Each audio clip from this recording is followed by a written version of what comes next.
Halo teman-teman, perkenalkan, kami dari kelompok 1 yang terdiri dari gabungan 2 kelas, yaitu A1 dan A2, Prodi Farmasi, Fakultas Kedokteran Universitas Tanjung Pura Pontianak, dengan dosen pengampu, yaitu Bapak Hadi Kurniawan, S-Farm MSc APT. Nah, sebelum masuk ke materi, kenalan dulu yuk dengan anggota kelompok kami. Ada Asya, Livia, Wahyu, Desta, Sabina, Gracia, Mary, Devia, Neisha, Cecilia, Caroline, Yolanda, Aldi, Husna, Nabila, Razita, Putri, Emilia, Anissa, Safina, Yudianto, Amrina, Maria, Rina, M. Hussein, Anissa Wijaya, Leili, Insan, Riksa, Imania, Weni, Catur, Fania, Selviana, Margareta, Sarvina, dan yang terakhir ada Afi Fadil juga Clairin. Nah teman-teman, sudah kenalkan dengan anggota kelompok kami? Sekarang kita simak yuk materinya. Tapi sebelumnya, kalian udah tahu belum sih apa saja kandungan pasta gigi yang biasa kita gunakan di rumah? Kalau misalnya belum pada tahu, yuk kita simak videonya. Kalsium dalam pasta gigi paling banyak dalam bentuk CaCO3, di mana senyawa ini mempunyai sifat tak berbau, tak berasa, merupakan zat padat putih larut dalam asap dan melepas CO2. Dijumpai di alam dalam bentuk kalsit, napal, aragonik, travertin, mafiner, batu gamping, dan kapur. Sulit larut dalam air. CaCO3 dalam pasta gigi berfungsi sebagai senyawa pembersih yang mencegah terjadinya lapisan berwarna coklat pada permukaan gigi. Pasta gigi yang tidak mengandung kalsium atau senyawa abrasif akan menyebabkan terjadinya lapisan berwarna coklat pada permukaan gigi. Tetapi yang melebihi abrasivitas akan mengakibatkan timbulnya abrasi pada permukaan gigi. Nah, bagaimana sih cara menentukan kadar kalsium di dalam pasta gigi? Nah, jadi teman-teman, penetapan kadar kalsium dalam pasta gigi dapat dilakukan dengan beberapa metode. Salah satunya metode analisis kuantitatif. Metode ini menggunakan spektrofotometri serapan atom atau yang biasa disebut dengan SSA. Spektrofotometri serapan atom ini merupakan metode analisis unsur secara kuantitatif yang pengukurannya berdasarkan penyerapan cahaya dengan panjang gelombang tertentu oleh atom logam dalam keadaan bebas. Metode ini dipilih karena metode ini memiliki kepekaan dan selektivitas analisis yang tinggi.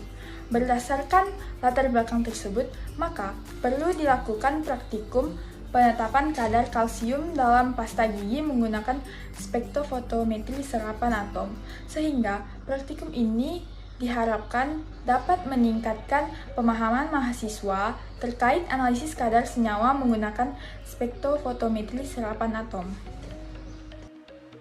Kira-kira apa sih tujuan dari praktikum ini? Tujuan dari praktikum ini adalah dapat memahami cara kerja instrumen spektroskopi serapan atom atau SSA dan dapat menentukan kadar suatu logam mineral dalam sampel dengan metode SSA. Dari tadi kita dengar pada nyebutin SSA nih. Sebenarnya SSA itu apa sih? Spektrometri merupakan suatu metode analisis kuantitatif yang pengukurannya berdasarkan banyaknya radiasi yang dihasilkan atau yang diserap oleh spesies atom atau molekul analit. Salah satu bagian dari spektrometri adalah spektrometri serapan atom atau SSA. SSA adalah suatu metode analisis yang didasarkan pada proses penyerapan energi radiasi oleh atom-atom yang berbeda pada tingkat energi dasar atau ground state. Penyerapan tersebut menyebabkan tereksitasinya elektron dalam kulit atom ke tingkat energi yang lebih tinggi. Metode AAS atau SSA berprinsip pada absorpsi cahaya oleh atom. Nah, atom-atom menyerap cahaya tersebut pada panjang gelombang tertentu, tergantung pada sifat unsurnya. Metode serapan atom hanya tergantung pada perbandingan dan tidak bergantung pada temperatur. Lalu, apa sih yang menjadi penentu keberhasilan dalam analisis SSA ini? Prinsip metode analisis SSA adalah berdasarkan pada absorpsi cahaya oleh atom. Atom-atom menyerap cahaya tersebut pada panjang gelombang tertentu, tergantung pada sifat unsurnya. Cahaya pada gelombang ini mempunyai cukup energi untuk mengubah tingkat elektronik suatu atom. Transisi elektronik suatu unsur bersifat spesifik. Dengan absorpsi energi, atom pada keadaan dasar dapat berpindah ke tingkat eksitasi. Lalu, apa sih yang menjadi penentu keberhasilan dalam analisis SSA ini? Nah, teman-teman, aku mau kasih tahu kalian nih, keberhasilan dari analisis ini tergantung pada proses eksitasi dan cara memperoleh garis resonansi yang tepat. Apa saja ya komponen alat dari SSA ini? Komponen alat SSA terdiri dari 6, yaitu sumber radiasi resonansi, tabung gas, atomizer, monokromator, detektor, dan recorder. Yang pertama, sumber radiasi resonansi. Sumber radiasi resonansi yang digunakan adalah lampu katoda berongga atau yang disebut juga hollow cathode lamp atau electrodeless discharge tube yang disingkat EDT. Elektroda lampu katoda berongga biasanya terdiri dari wolfram dan katoda berongga dilapisi dengan unsur murni atau campuran dari unsur murni yang dikehendaki. Yang kedua, ada tabung gas. Tabung gas pada SSA digunakan untuk menampung gas pada pembakaran, yang biasanya digunakan gas pembakar dalam suatu gas pengoksida atau oksidan, seperti misalnya udara dan nitrogen oksida atau N2O. Yang ketiga ada atomizer. Kalian tahu nggak atomizer ini terdiri dari apa saja? Sini aku kasih tahu. Atomizer ini terdiri dari nebulizer atau biasa disebut sistem pengabut, spray chamber, dan burner atau biasa disebut sistem pembakar.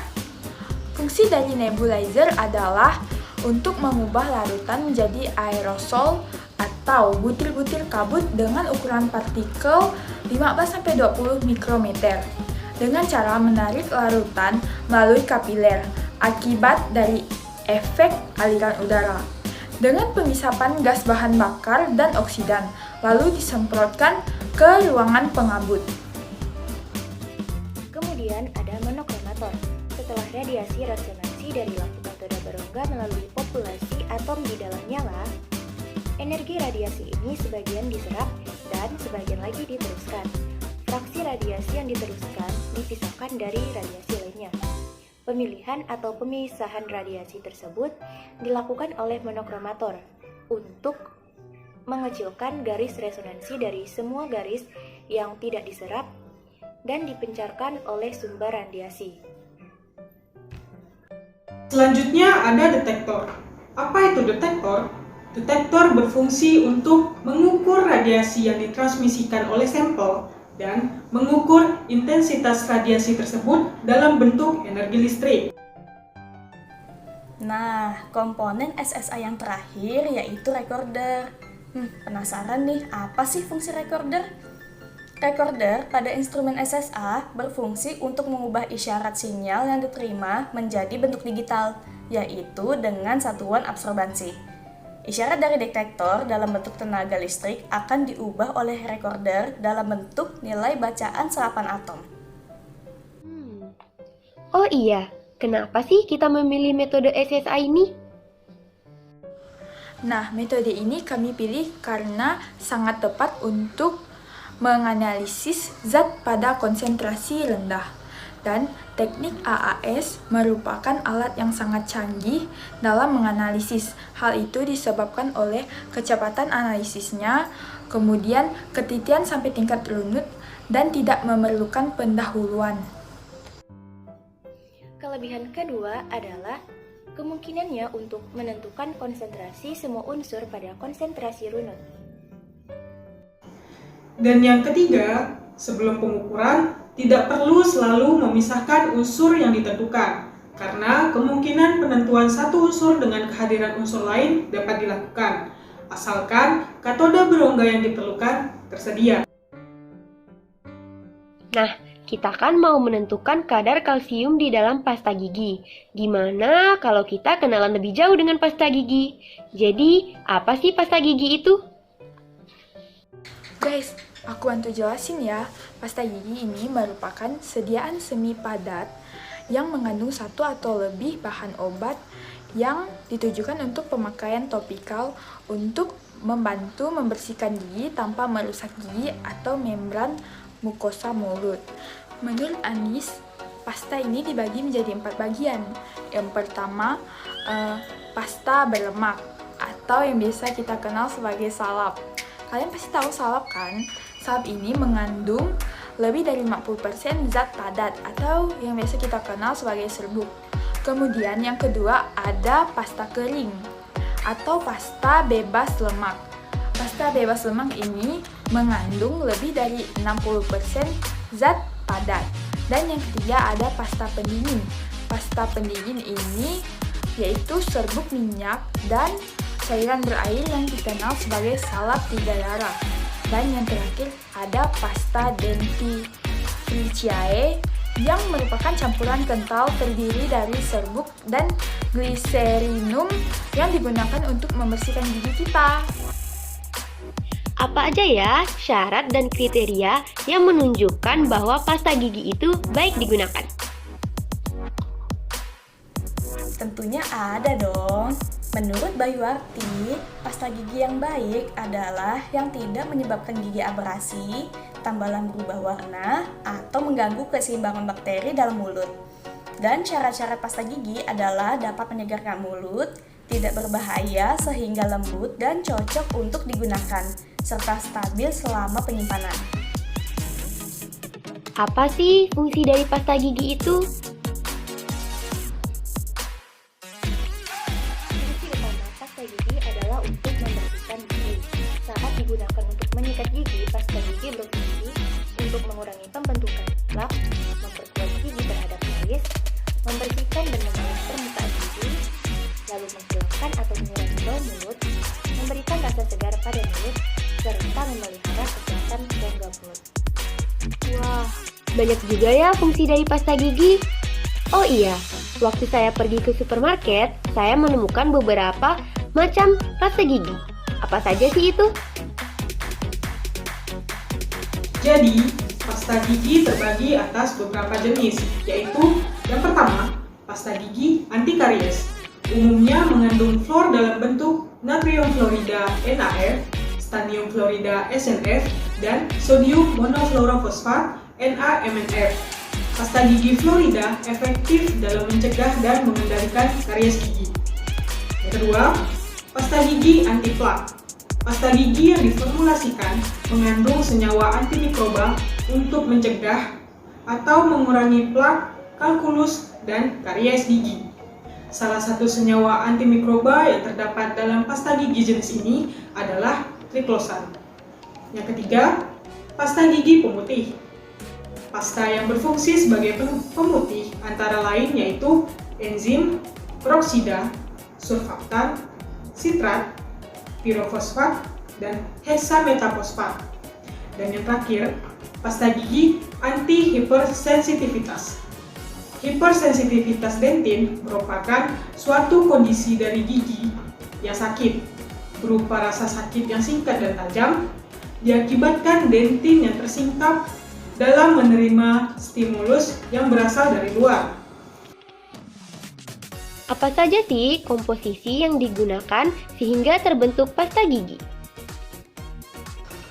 Nah guys, aku mau kasih tahu ke kalian nih bahan-bahan apa saja yang terdapat dalam pasta gigi.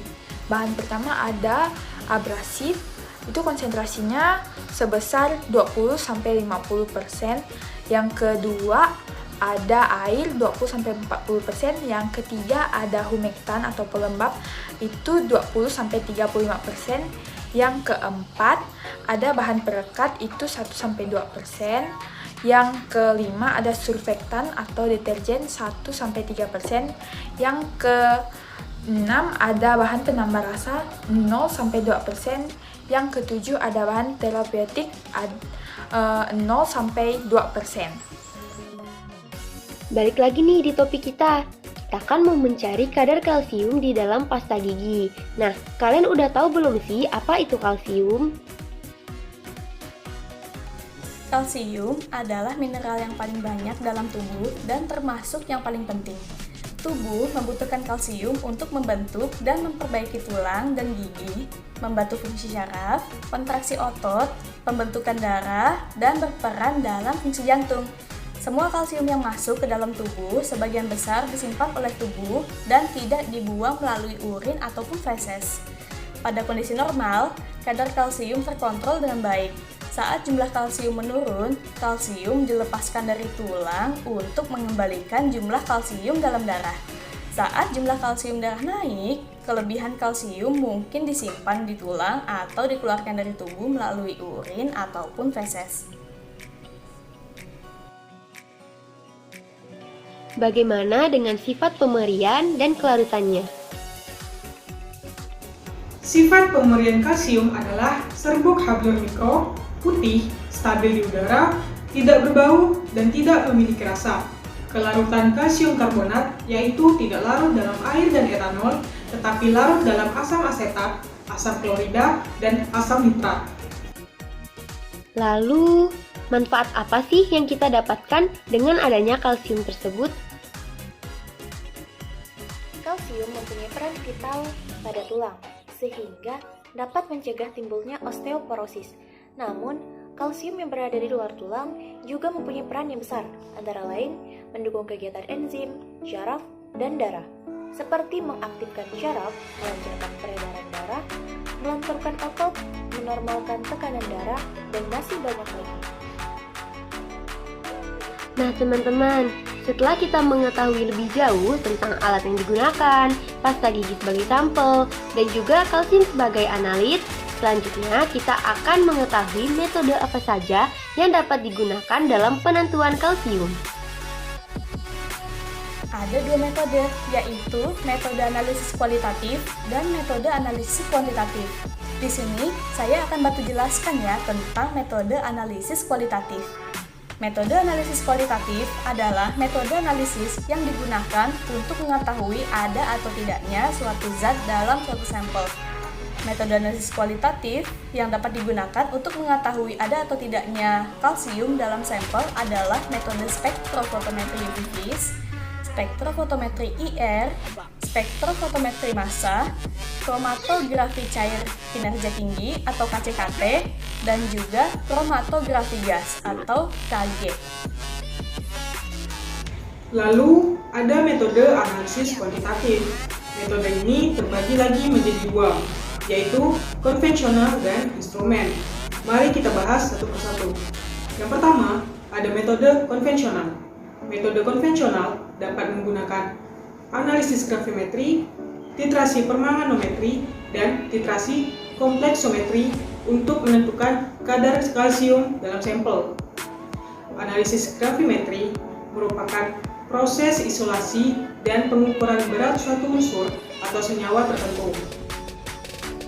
Yang kedua, titrasi permanganometri menggunakan prinsip reaksi reduksi dan oksidasi.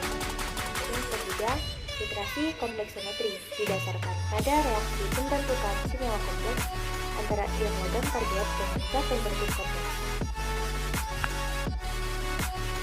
Jadi guys, jika kita menggunakan metode instrumentasi, ada dua jenis metode yang dapat kita gunakan untuk mengukur kadar kalsium pada sampel. Kalian tahu nggak apa-apa aja metode tersebut? Ini aku kasih tahu. Yang pertama ada spektrofotometri serapan atom atau yang dikenal dengan SSA, yang Perhitungannya berdasarkan radiasi yang dihasilkan atau yang diserap oleh spesies atom atau molekul analit. Dan yang kedua ada spektrofotometri UV vis yang menggunakan sumber radiasi elektromagnetik ultraviolet dekat 190 sampai 380 nanometer dan sinar tampak 390 sampai 780 nanometer dengan memakai instrumen spektrofotometer. Wah, saya jadi makin penasaran nih, bagaimana ya cara membuat pasta gigi? Saya bantu jawab ya, kayaknya penasaran banget nih. Jadi, ketika produsen memproduksi suatu pasta gigi yang pertama kali dilakukan adalah menimbang semua bahan pada wadah yang telah dibersihkan. Kemudian, melarutkan CMCNA dalam air panas, lalu didiamkan hingga mengembang. Nah, waktu yang diperlukan kurang lebih selama 15 menit. Setelah itu diaduk homogen. Dilanjutkan dengan digerus tepung tulang ikan pain dan natrium lauryl sulfat hingga homogen.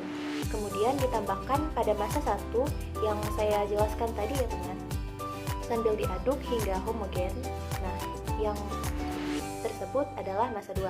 Tambahkan gliserin pada masa 2. Aduk hingga homogen. Larutkan karbomer, sorbitol, dan natrium benzoat pada sisa air, kemudian ditambahkan pada masa 2. Gerus homogen hingga terbentuk pasta, kemudian ditambahkan mentol ke dalam masa pasta. Digerus hingga homogen, kemudian masukkan pasta ke dalam wadah yang bersih dan kering. Nah, kira-kira begitu ya teman. Oh, seperti itu ya. Tapi setelah selesai diproduksi, apalagi ya proses setelahnya? Seperti uji coba produk misalnya? Tentu ada dong. Nah, proses uji ini biasanya disebut evaluasi mutu sediaan. Jadi, ada beberapa uji yang akan dilakukan pada pasta gigi yang telah dibuat, yaitu yang pertama, uji organoleptis. Uji yang diamati meliputi tekstur, bau, rasa, dan homogenitas. Yang kedua, pemeriksaan homogenitas. Pengujian homogenitas dilakukan dengan cara pasta gigi yang akan diuji dioleskan pada kaca objek untuk diamati homogenitasnya. Apabila tidak terdapat butiran-butiran di atas gelas objek tersebut, maka pasta gigi yang diuji dinyatakan homogen. Sedangkan adanya butiran-butiran kasar menunjukkan bahwa pasta gigi tidak homogen. Yang ketiga, viskositas. Pemeriksaan viskositas dilakukan dengan alat viskometer. Sediaan dimasukkan ke dalam cup, kemudian spindle 2 dipasang tidak boleh menyentuh dasar cup dan harus mencapai batas pada spindle. Yang keempat, uji pH. Pengukuran pH dilakukan dengan mencelupkan alat pH meter ke dalam sediaan pasta gigi sampai menunjukkan angka yang konstan setelah beberapa saat. Yang kelima, pembentukan busa. Uji pembentukan busa pasta gigi dilakukan dengan membuat larutan 1%. Kemudian dimasukkan dalam gelas ukur 50 ml, lalu dikocok kuat selama 1 menit. Ukur tinggi busa yang terbentuk. Nah, teman-teman, sebelum kita bahas lebih lanjut terkait praktikum yang akan kita lakukan, kami berubah dulu ya. Ayo guys, ayo. Oke. Kagabushin no jutsu. Udah.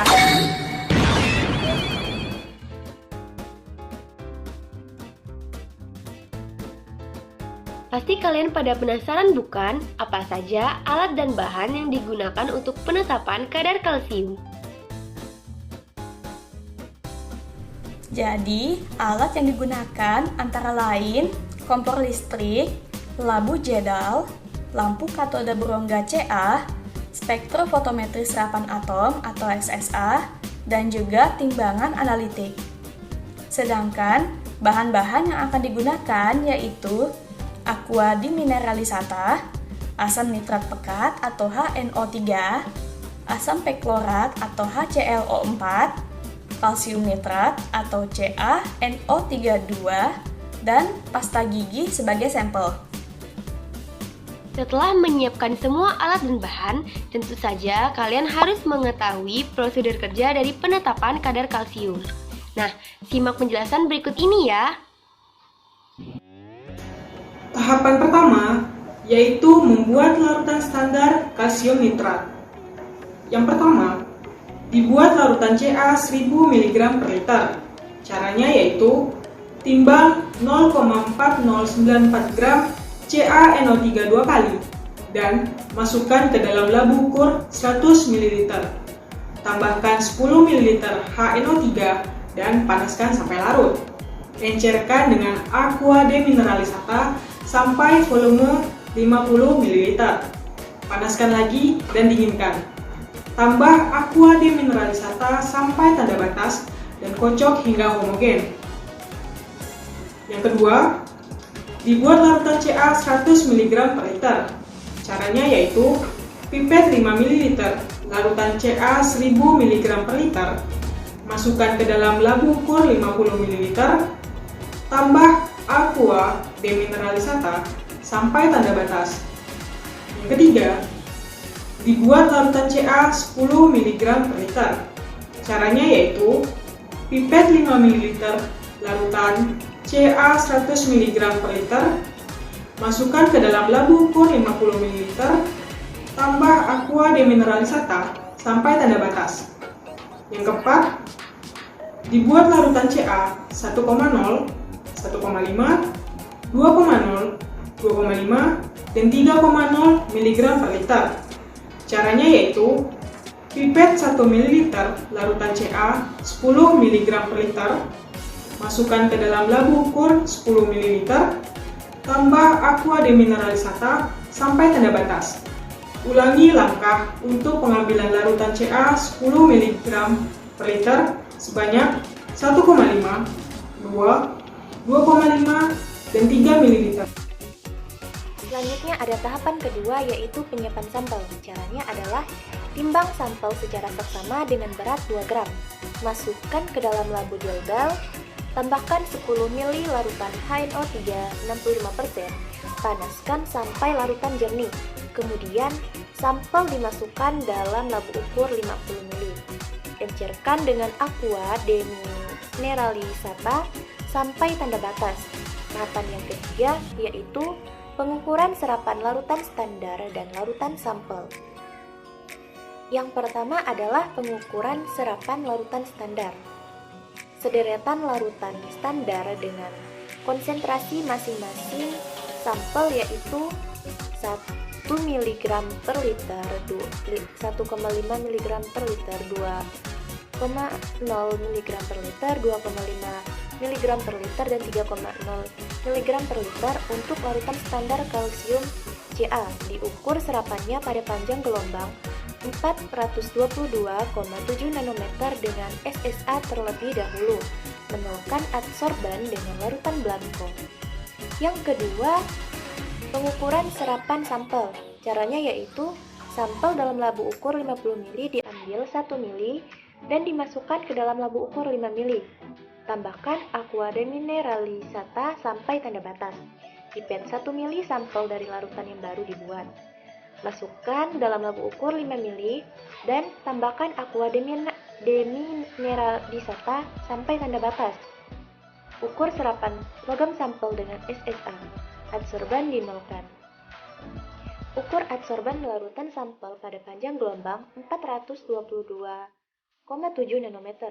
Data pengukuran dikonversikan dengan kurva standar sehingga konsentrasi logam dalam sampel dapat dihitung.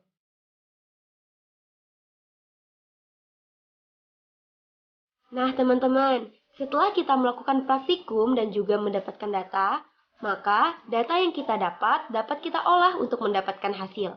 Yuk simak baik-baik perhitungannya. Yang pertama, kita cari kurva kalibrasi untuk kalsium. Datanya ialah Y sama dengan 0,1704X ditambah 0,0382 dengan koefisien korelasi atau R sama dengan 0,9994. Kita Kita buat dalam tabel seperti berikut.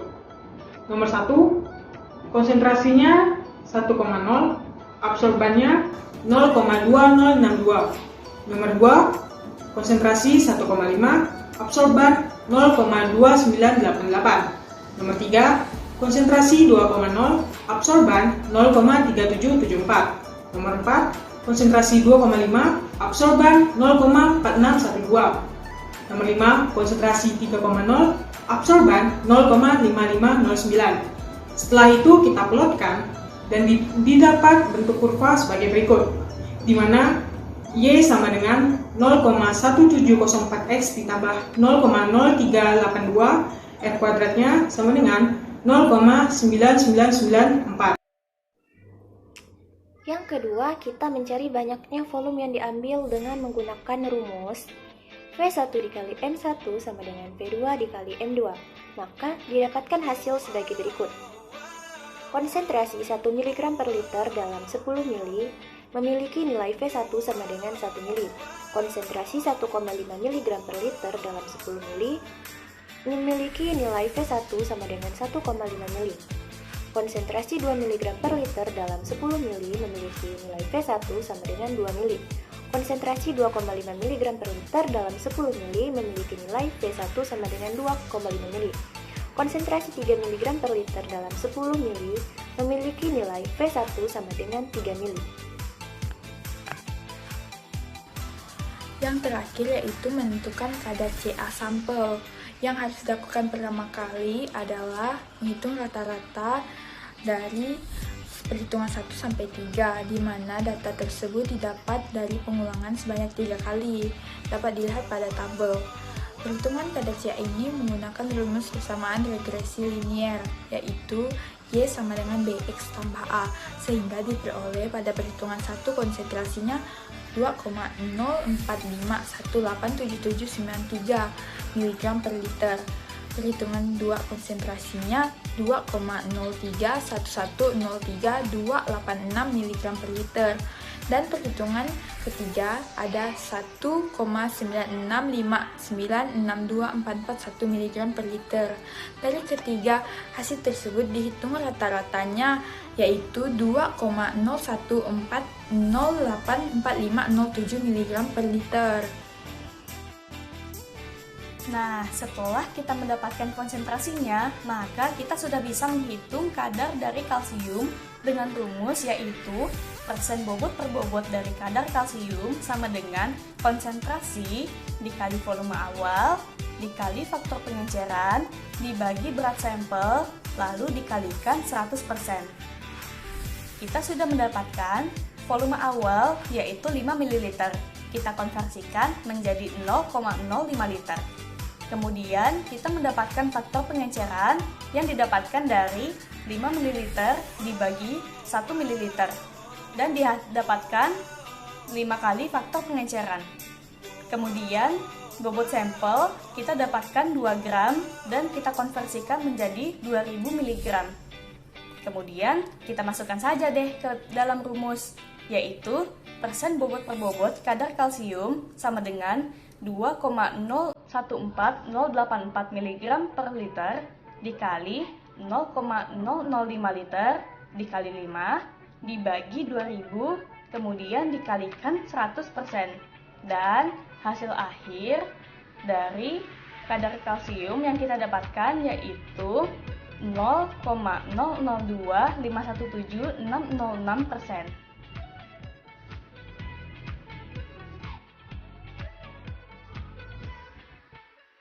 Nah, setelah kita melakukan praktikum, mendapatkan data dan juga hasil perhitungan, selanjutnya kita lihat yuk apa saja sih yang kita bisa dapatkan dari melakukan praktikum ini. Penetapan kadar kalsium pada pasta gigi menggunakan metode spektrofotometri serapan atom.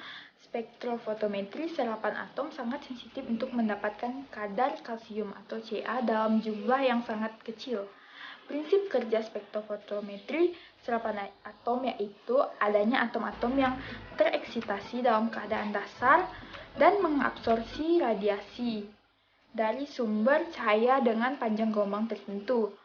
Pada penetapan kadar kalsium Ca, yang pertama dilakukan adalah menentukan panjang gelombang maksimum. Panjang gelombang maksimum adalah panjang gelombang ketika suatu larutan mengabsorpsi sinar secara maksimum. Penentuan panjang gelombang maksimum dilakukan untuk mengetahui terjadinya absorpsi maksimum dan untuk meningkatkan proses absorpsi larutan terhadap sinar. Penentuan panjang gelombang maksimum ini dilakukan dengan cara mengukur serapan standar kalsium atau Ca. Pengukuran panjang gelombang larutan standar kalsium atau Ca didapatkan dengan serapan tertinggi pada panjang gelombang 422,5 nanometer. Saya lanjutkan ya. Nah, seperti yang kita bahas tadi di awal, spektrofotometri serapan atom merupakan teknik analisis yang paling sering digunakan dalam analisis logam. Salah satu alasan digunakannya spektrofotometri serapan atom dalam analisis logam adalah sensitivitasnya yang tinggi dan prinsip kerja mendeteksi serapan atom logam dalam bentuk ion.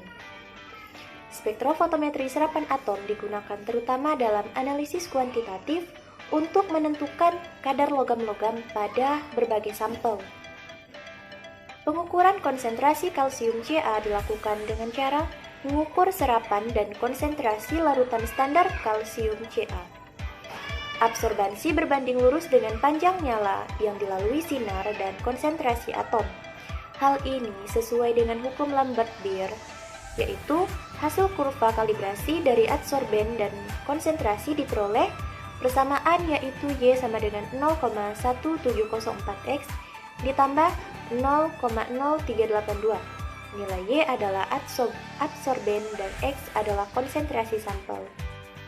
Persamaan regresi tersebut menunjukkan hubungan kelinearan antara absorban dengan sampel di mana semakin besar konsentrasi maka semakin besar absorbannya.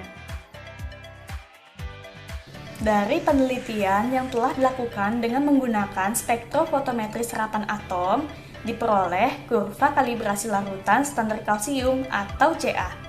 Dari kurva ini dicari R atau korelasi Pearson, yaitu korelasi yang digunakan untuk mengetahui ada atau tidaknya hubungan antara dua variabel untuk mengetahui seberapa besar hubungan antara kedua variabel tersebut, yaitu variabel konsentrasi dan variabel absorban. Koefisien kolerasi yang didapatkan pada kurva kalibrasi larutan standar kalsium atau Ca adalah 0,9994. Hal ini menunjukkan hasil R sangat kuat karena menunjukkan tingkat hubungan linear yang sangat kuat antara konsentrasi kalsium atau Ca dan absorbansi larutan standar kalsium. Nilai R mendekati 1 dengan taraf kepercayaan yang sangat kuat dan grafik yang terbentuk yaitu linear. Ada metode yang harus dilakukan sebelum analisis loh, yaitu metode destruksi. Merupakan suatu metode yang penting dalam menganalisis suatu materi atau bahan. Metode ini bertujuan untuk merubah sampel menjadi bahan yang dapat terukur. Destruksi merupakan suatu cara perlakuan pemecahan senyawa menjadi unsur-unsur dasarnya sehingga dapat dianalisis. Perombakan bentuk organik dari logam menjadi bentuk logam-logam organik. Pada dasarnya, ada dua jenis destruksi, yaitu destruksi kering dan basah. Lalu, apa ya bedanya destruksi kering dengan destruksi basah? Destruksi kering merupakan perombakan sampel organik dengan jalan pengabuan dalam tanur suhu 600 sampai 850 derajat Celcius. Hal ini tergantung pada sampelnya. Metode ini merupakan perombakan untuk logam yang tidak mudah menguap, seperti Ca, Cd, Cu, dan Zn, yang akan membentuk oksidasi pada logamnya. Oksidasi ini kemudian dilarutkan ke dalam larut asam, sedangkan destruksi basah merupakan perombakan sampel organik dengan asam kuat baik tunggal maupun campuran. Metode ini digunakan untuk merombak logam-logam yang mudah menguap seperti K, Mg, Na, dan Hg. Dan asam-asam yang digunakan asam kuat adalah asam nitrat, HNO3, asam sulfat, H2SO4, asam perklorat, HClO4, dan asam klorida HCl, dan dapat digunakan secara tunggal maupun campuran. Oh, begitu. Lalu dalam praktikum ini, metode apa ya yang kita gunakan? Apakah destruksi kering atau destruksi basah? Penelitian ini dilakukan menggunakan destruksi kering. Pada penelitian ini, menganalisis logam kalsium Ca. Kalsium adalah logam yang tidak mudah menguap, sehingga sesuai apabila dilakukan dengan destruksi kering. Destruksi kering sendiri berfungsi untuk memisahkan antara senyawa organik dan senyawa anorganik, sehingga kalsium dapat terpisah dengan senyawa lainnya. Pada analisis ini, sampel dilarutkan ke dalam pelarut asam, yaitu HNO3 65% untuk melarutkan sampel dan menghilangkan senyawa organik yang tersisa. Sampel diabukan dengan cara pengabuan dalam tanur dengan suhu 600-850 derajat Celcius. Selanjutnya, sampel dianalisis dengan menggunakan spektrofotometri serapan atom atau SSA. Menurut Harris Cosmeticology, kadar senyawa abrasif dalam pasta gigi ditemukan sekitar 15-50% bobot per bobot. Apabila kadar kalsium yang terdapat pada pasta gigi melebihi daya abrasivitas, maka akan mengakibatkan terjadinya abrasi berlebih pada permukaan gigi. Sedangkan apabila kadar kalsium pada pasta gigi terlalu rendah, maka akan mengakibatkan kerja pasta gigi yang kurang efektif. Teman-teman, jika dibandingkan dengan metode analisis lain yang sudah ada, yaitu kompleksometri, metode SSA ini mempunyai beberapa kelebihan. Di antaranya cepat, hanya 10-15 detik per sampel, bahan yang digunakan sedikit, dapat mengukur kadar logam dalam jumlah kecil, dan spesifik untuk setiap logam tanpa dilakukan pemisahan. Batas deteksi kurang dari 1 ppm. Pelaksanaannya relatif sederhana, interferensinya sedikit, mempunyai kepekaan yang tinggi, dan batas limit deteksi yang rendah, kurang dari 1 ppm. Dari larutan yang sama, beberapa unsur yang berlainan dapat diukur dan hasil data atau absorbansinya dapat dibaca langsung. Dengan demikian, dapat disimpulkan bahwa metode SSA dapat digunakan pada penetapan kadar kalsium pada pasta gigi. Selama proses yang kita lakukan, pasti memungkinkan untuk terjadinya kesalahan. Nah, selama terjadinya proses destruksi kering ini, apakah sampel berpotensi untuk mengalami kesalahan dalam uji? Bener banget tuh guys, proses destruksi kering ini merupakan tahap awal dari persiapan sampel.